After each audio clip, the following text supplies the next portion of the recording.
Welcome to BMX Race Hub, round 7 and 8 of the BMX National Series here in Platt Fields.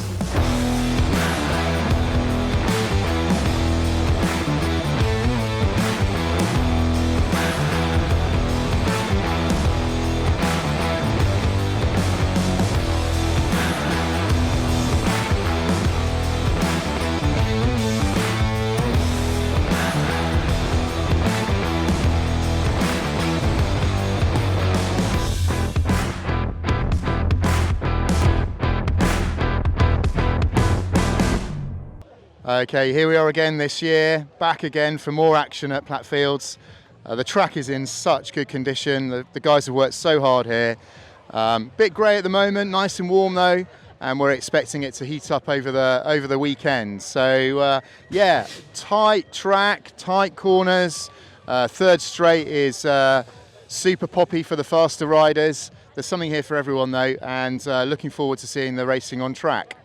Here at Hayes Hawks, who supported the channel with the recently installed new co-chairs. A lot of people will know Scott from the sport. He's been involved with Hayes Hawks for, I don't know, about 100 years. So, but yeah, introduce yourselves. I'm Eve. My daughter's Iris Hyder, and I've kind of come to this because of her, really. I'm Gemma. Tate Kitson's my son, and yeah, we've been doing this for feels like donkey's years, but 7 years or 7 or 8 years now. Has been a while. Yeah, so tell us about what has been going on at Hayes Hawks recently. I know you've got a lot of development work going on there. Yeah, so we were, well, a couple of years ago we got electric to the track. We were successful fundraising for that, and then we've been successful fundraising for our water, and we're hoping that that's going to be installed either, well, imminently, hopefully this weekend. And we're doing some fundraising for track redevelopments like the berms and things. Nice one, and then lots going on the coaching front as well. Obviously Mark Seaman's the main coach, yeah. Yeah, we're really fortunate we've still got Mark with us, and he's great with our riders, he's bringing them on really well. He's now developing our junior coaches as well, so we've got 4 junior coaches that we're sort of trying to train up and bring through, and they've been great for our younger riders because they've got those coaches at the races with them. So yeah, it's been really good. And finally, club racing, you've been doing quite a lot on that front. Yeah, so we had a really successful autumn and winter series last year. We got John McDonald, the MP, down. He's a big supporter of the club, and the Deputy Lady Mayoress, she came down.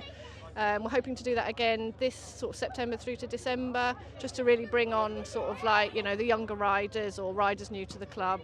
And we've currently got an MK kind of inter-club race and another spring race, with the last one being in August, which is going to have like an Olympic theme.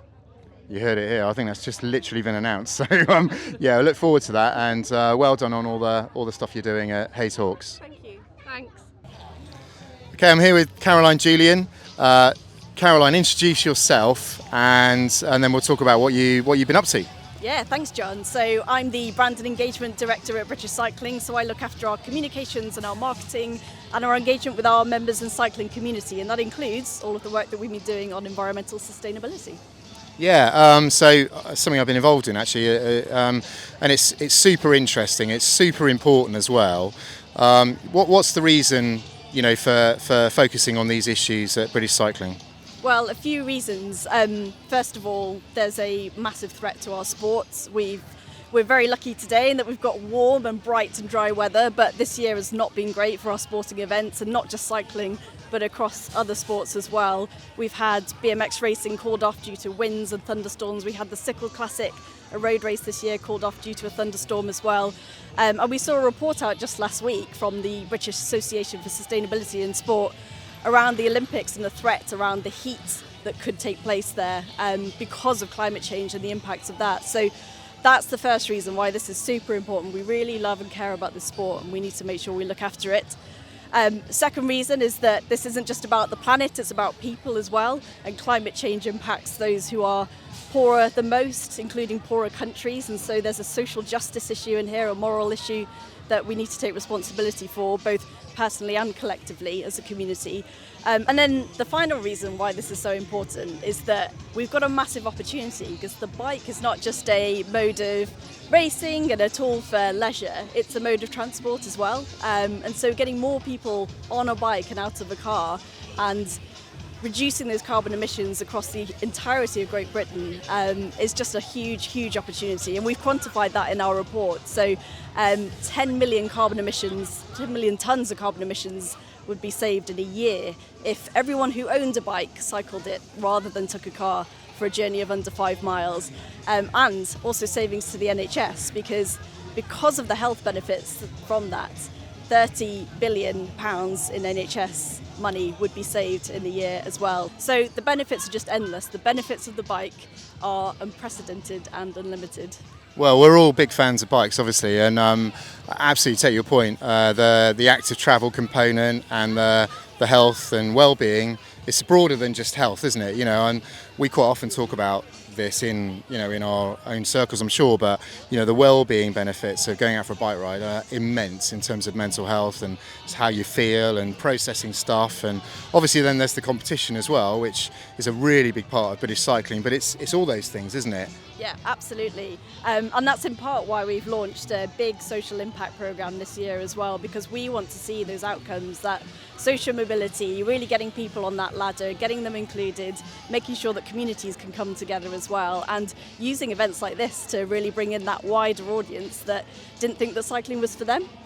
Yeah, really good. So two aspects then. So there's the impacts that British Cycling has as an organisation and running events, and some pretty big events.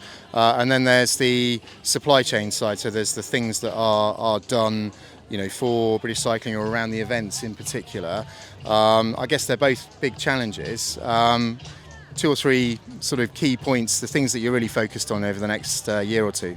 Yeah, so we published a sustainability strategy last month, and so if you haven't had a chance to read it yet, I'd encourage everyone watching to check that out on our website. We're giving focus to 3 things. First is reducing our own environmental impact. You mentioned events as part of that, and supply chain. Second is we want to become leaders in sustainable events, so we don't just want to try and be more sustainable, we want to be the best at environmental sustainability, both ourselves as BC, but also our community and supporting our community to do that as well. And then finally, we want to influence people's behaviours, so get more people on bikes for short journeys. No action is too small. We're all part of our kind of cycling community and governors of the sport, and we all love the sport, and so making sure that we leave no trace, make sure that we eradicate any kind of final litter from events, carpooling if we really have to take a car to get to events, and just taking that responsibility kind of more broadly. So any ideas or anything, please do feed them back to us or to your event organisers, and we will be putting out some guidance and support for event organisers on environmentally sustainable events really quite soon. So we want you to come and help us, and we want to learn from you as well as leaders in this space. So that's my final word. Thank you very much. Well, there you go. So footprints and tyre tracks, that's all we're really looking for, people to leave behind. Okay, I'm here with Katie from NX Teamwear. NX Teamwear have been supporting the channel, since it was created actually, so thanks very much for that. So tell us a bit about NX Teamwear and your beginnings and what you're doing now. Yeah, absolutely. So we started as a cricket brand. We specialise in online shops for clubs, so we try and make teamwear buying and purchasing easy. So essentially a customer can go directly onto the website rather than a team administrator having to collect all the orders up and place one. So we've been going for quite a while now in cricket, but we decided a couple of years back to sort of last year to start spreading our wings a bit, and we're very early in the BMX stage, and we're learning all the time, and thanks to you for sort of giving us a hand with developing our jerseys and trying to basically provide something that's going to be a good fit for BMX and do that online shop offering for BMX teams and clubs as well. Great, yeah, and obviously a bit of a challenge with the body armour, and it's all different shapes and sizes anyway. But yeah, we're getting there, and it's some great stuff. And you're doing the South Region British Championship shirts this year as well. Yeah, that's right. So we've set up a online shop for South Region. Again, trying to make it just that easier process to get the jersey in time for the Brits.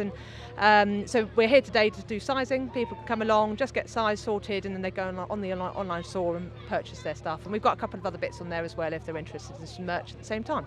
Nice one, yeah. So anyone out there, clubs, teams, come along and try it, because I think the shop function is really helpful actually for clubs when they're trying to get stuff for their riders. So yeah, come along and have a little look. Okay, I'm here with Alan from Alan's BMX. So, Alan, great to meet you. Yeah, you too, man. You know, we've both been around the sport for a while, but I don't think we've ever met before, so it's quite nice. But tell us a bit about Alan's. You've been around for 40 years. Yeah, 43 years this year.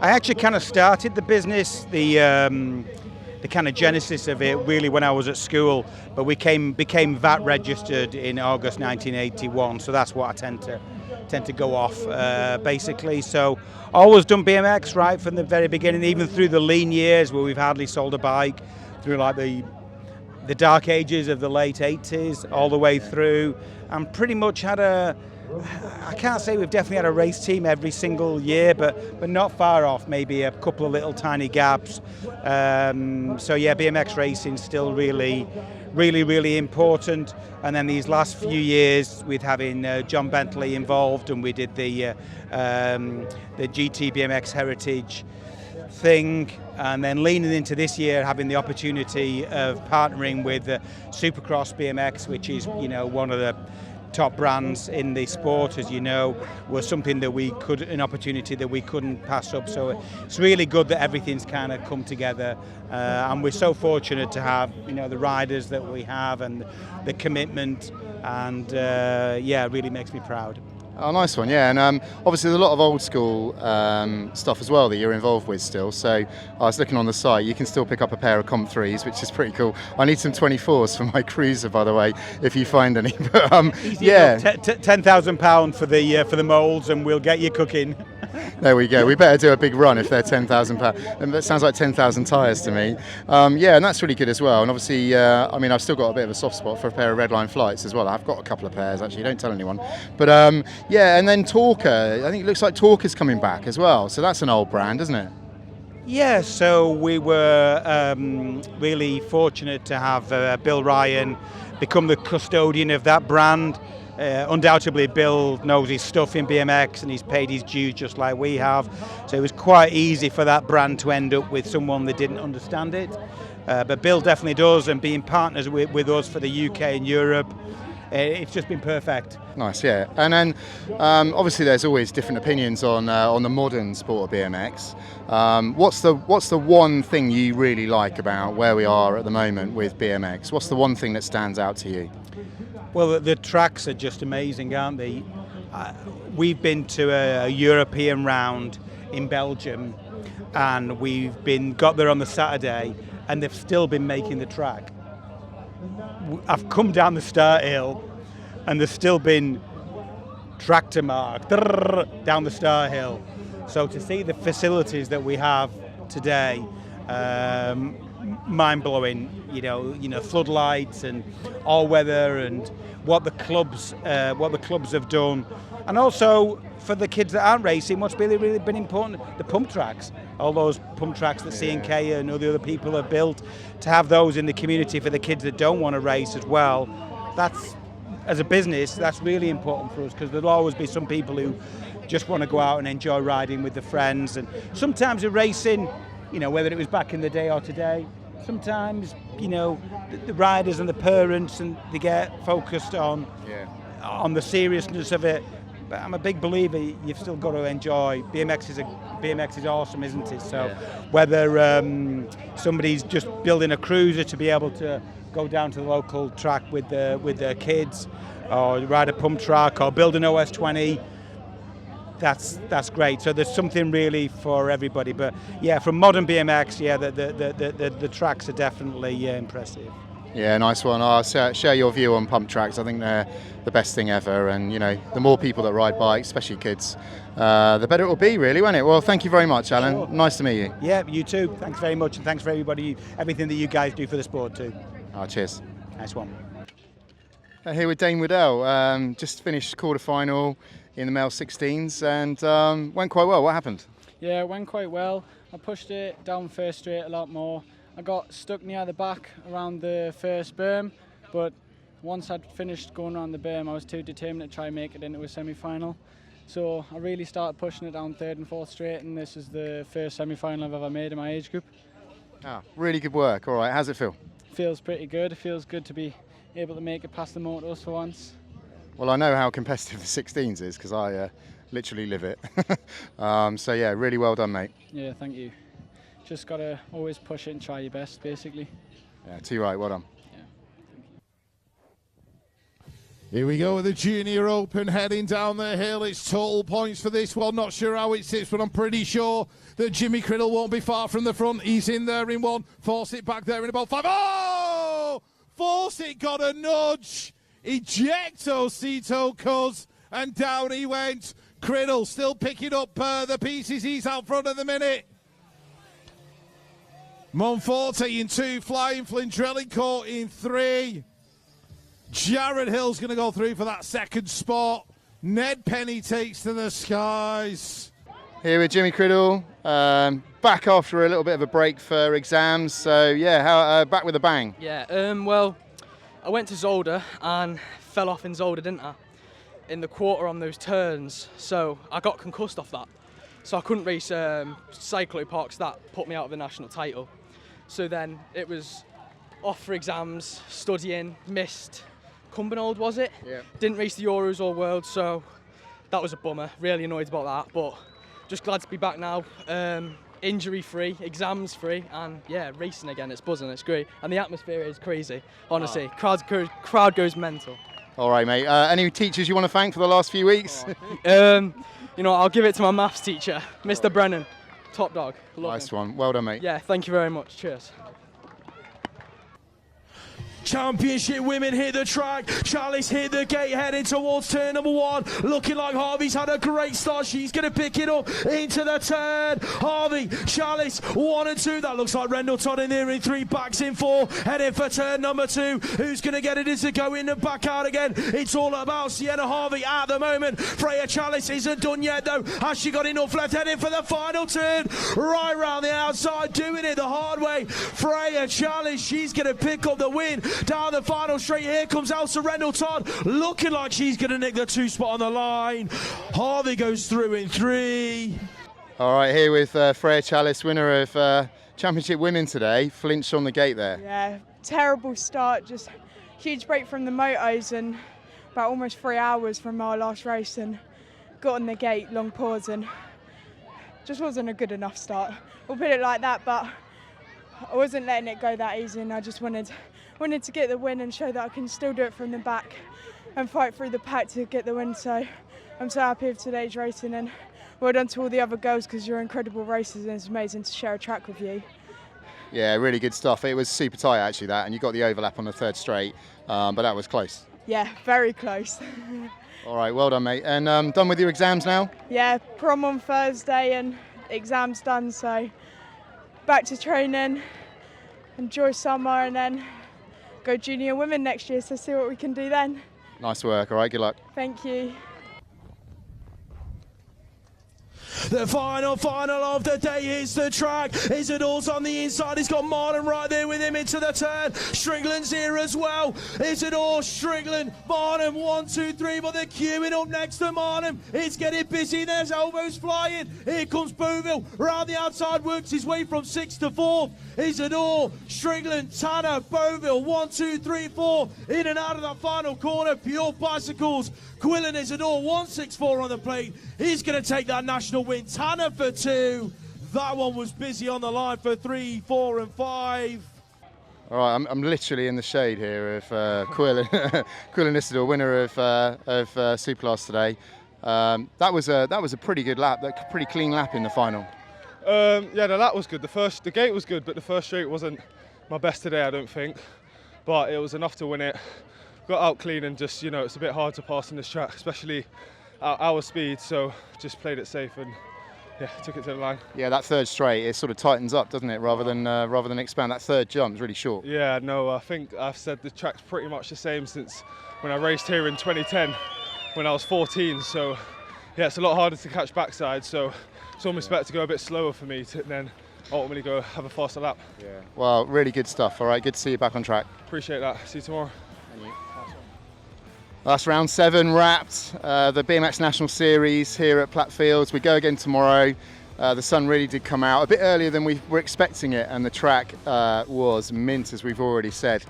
They're already on track repairs and maintenance and just making it mint for tomorrow. So yeah, looking forward to even more action at round 8.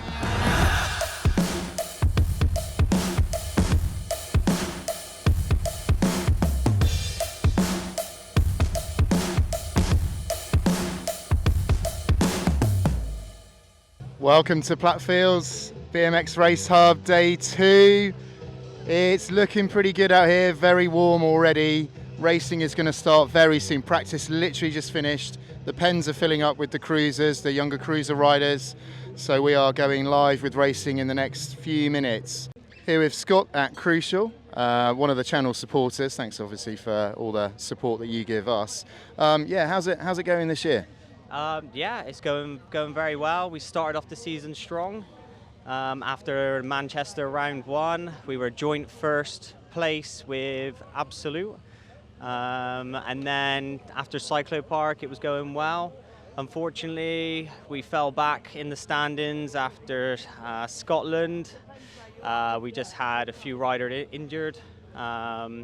Brindley Savage and Eddie and a few of our team just didn't make it, unfortunately. So we fell back to 5th. But actually, we had a clean sheet yesterday. We got the maximum wins, so we've clawed ourselves back to, I think we're 3rd in the standings. So looking for a good day today, and yeah, we should, be in a good position. But yeah, things are going very well. Yeah, good work, and seen Sienna on track at the European stuff especially, and I was saying to her earlier, she's really improved from a very high base. Yeah, she's progressed phenomenally. Sienna's an absolutely brilliant rider. She's got the skills. She just needs to focus on that and continue pushing forward, and she'll do really well. Yeah, good stuff. Also saw the Speedco building. You guys put a picture up on Instagram of the other day. It looked like a work of art. It should never be ridden on a BMX track. It was beautiful. It was absolutely stunning. Every Crucial bike is always the best of our ability. We really try to push the sport, the technology, try to do the best we can, and try to build the fastest and most exquisite bikes. It's got to look good as well as perform. Well, it was indeed. Yeah, and so what's next for Crucial then? Well, we're just going to keep pushing forward. Continue providing the best parts, accessories, as best as we can. We like to give back as much as we possibly can, like with yourselves. What you guys do is really great. But yeah, for ourselves, just keep pushing forward. Hopefully we can get another clean sheet today, another 6 wins. Try and edge towards becoming first place or at least podium in the standings for an elite team. Yeah, and just go from there, really. All right, thanks, Scott. No problem. Thank you, John. Hi, welcome to the Inside Line with Rich and Lewis. So day 2 at Platt Fields, round 8, finals to go, just in the semi-finals. Obviously the action heats up this time of day, doesn't it? But what a load of corner moves that we've been seeing. This track's particularly tight in the corners, but wow. Yeah, nobody's scared to throw it in there, which I think is a really good thing.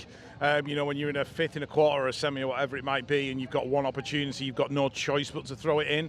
And that's making for some really good action in the corners. And I think it's a good way for younger riders to kind of educate themselves on how aggressive they can actually be and what they can get away with, because there's kids out there who are a little bit scared to throw it in, and then when you get to a track like this and you've got no choice, crack on, get it done. You're either in or you're out. Make your mind up.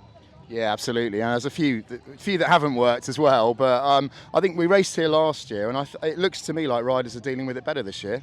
Yeah, I would definitely agree. I mean, I don't really know what it is that's different from this year to last year. I don't know if it's actually just because the racing's quicker and it's a lot tighter, and riders haven't got many more options than what they had last year, and riders are just basically having to make that move. It's do or die, and that's the decision that they've got. It's either make the move or it's the break. It's one or the other. Yeah. So the ones that stood out to me, Ollie Copping. Really good moves in the corners. We had Charlie Wilcox throwing some shapes, didn't quite work in that last one there. And Nathaniel Eames as well, you heard of him? Yeah, I know that kid. He's a bit of a ruffian, but he does all right on his bike. Tried to make it work in the semi yesterday in the last turn. Decided to tangle with the biggest kid in his age group. Couldn't quite make it happen. But you know what? That's what kids need to do in corners. You need to get in. You need to get your elbows in there. You need to be not scared. And if you can do that, it's going to make you a much, much better rider. Yeah, absolutely. And even the straights are pretty hazardous here. You had to dive out of the way yesterday. Finn Phillips came for you. Yeah, I didn't even see him coming. I had my back to him, and then all of a sudden there's a bike up my ankles, and yeah, he's on the floor. But no, glad that Finn's okay. But yeah, it's a really tight track, makes for some really great racing. Yeah, to be fair, I think Rich just sidestepped and left you in the firing line, but Finn was all right. He landed on the airbag, so yeah. Yeah, and then a couple of questions for you guys. So.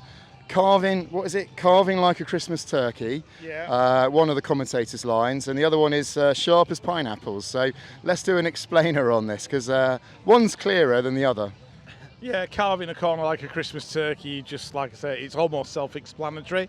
You know, get in there, carve it hard, make it work, done, sorted.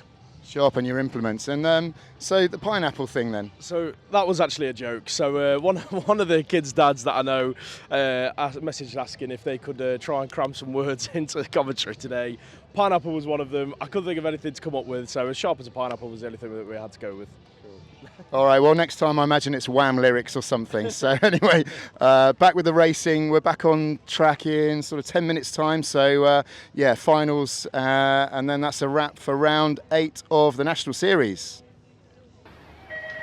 Junior men moto number 4 hits the track. Penny shuts down Simpson and Edwards. Oh, Edwards hits the deck. Criddle's checked out though. Look at him go. I don't think he's dropped a lap all weekend long. Criddle, Montfort, 1 and 2 heading through the straight. That's Simpson in there in 3. Drilling corner in 4. Penny in there in 5. In and out of that second corner. Danny J. Montfort. He's not letting Jimmy Criddle get away from him. In his sides heading into the turn. Here comes Montfort. High low in the corner. Drag racing down the straight. Criddle's going to hang on to it for crucial. Right the way down to the strike with Johnny Jake Montfort.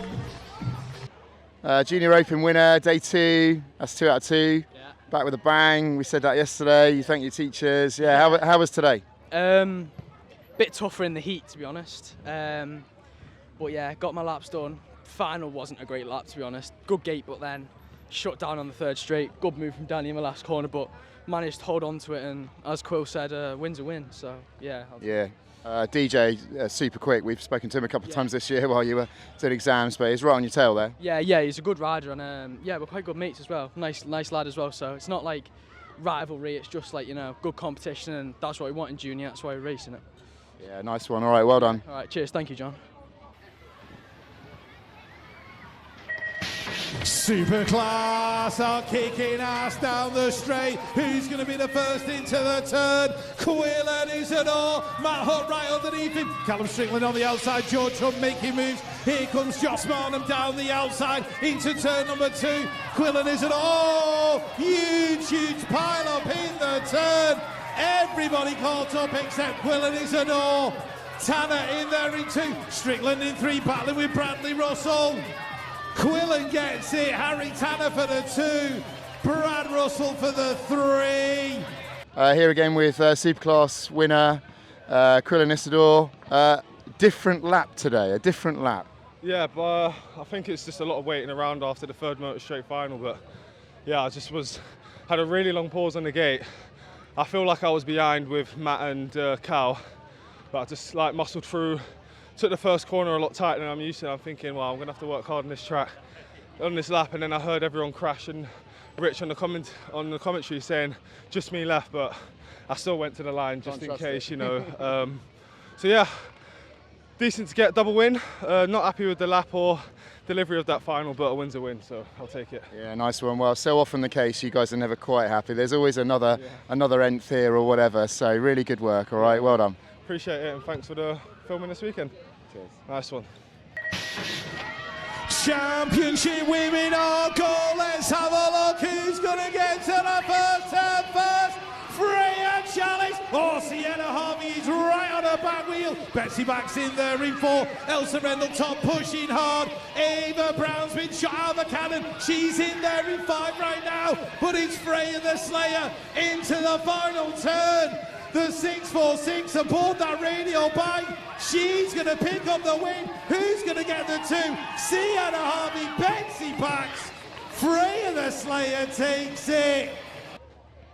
Here with Freya Chalice. Again, we've spoken to Freya both days. Championship women winner day 2. That was a better lap today. Yeah, much better today. focused on my mistakes yesterday, reset and new process on the gate, and since working I'm happy to deliver a good lap in the final, take another national win leading into 2 more nationals, British champs and 2 more Euro rounds, so excited to get the rest of the year done.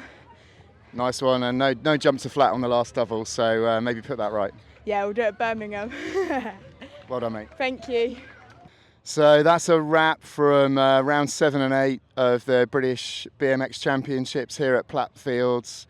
Absolutely amazing racing. I think you can see some of the evidence behind me, actually. There's a lot of skid marks in this corner and some pretty severe stuff. I mean, yeah, pretty much everyone's okay, so we're really pleased about that. Quite a few incidents today, so really tight track in places, but fantastic racing. We're back with the next rounds of the Lloyds Bank British BMX Championship in Birmingham in just 2 weeks' time. Can't wait for that. And of course, thanks to the channel sponsors, Crucial BMX, NX Teamwear, and of course, British Cycling. See you soon.